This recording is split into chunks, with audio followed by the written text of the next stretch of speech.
naglaylayan na yung kawad ng kuryente.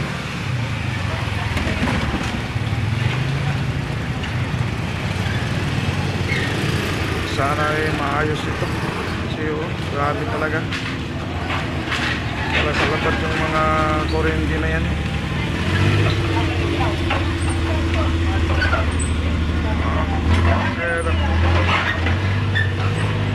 Kaya napakadelikado. Sa inyo meron? Ha? Wala rin?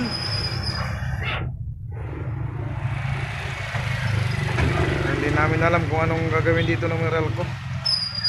Kasi talagang delikado itong mga wire na ito. Meron naman ang poste ng Meralco. Siguro i-akit na kasi meron ng iba na nakakit na dyan. Pero itong nasa baba, mga luma ito. Kaya napaka-delikado. Ang daming apektado. Kagabi walang ilaw hanggang ngayon.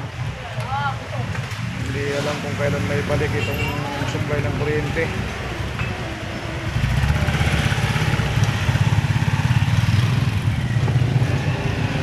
Malapit sa mga bahay, delikado. Nagpunta na yung Meralco kagabi dito. Sinakdown na lahat para delikado kasi dito sa harap ng junk shop nag-spark din.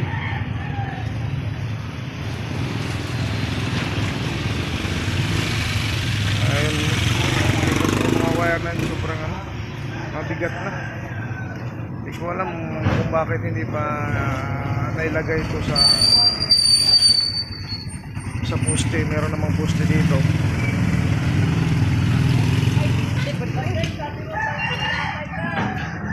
Dapat ito maayos na to. Pati yung sa amin dito mailagay na sa ayos. Kasi mga lumang yung linya.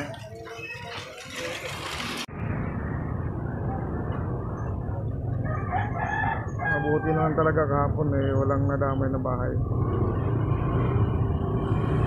Kasi delikado kahapon, sobrang lakas ng apoy.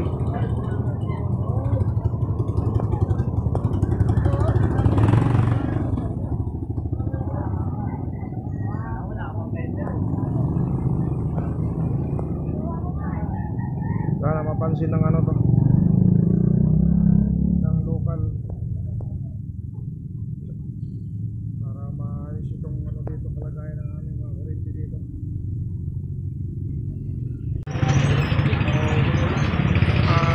Yan mga Meralco lineman, pinagpuputol nila yung mga nasunog.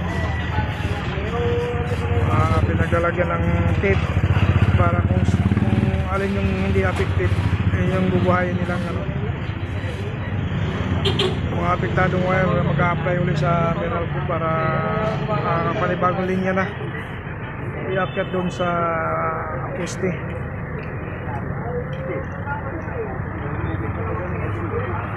Ang daming mga ilang mga 100 siguro yan bahay yung mga apektado na putol, kasama na yung sa amin dyan.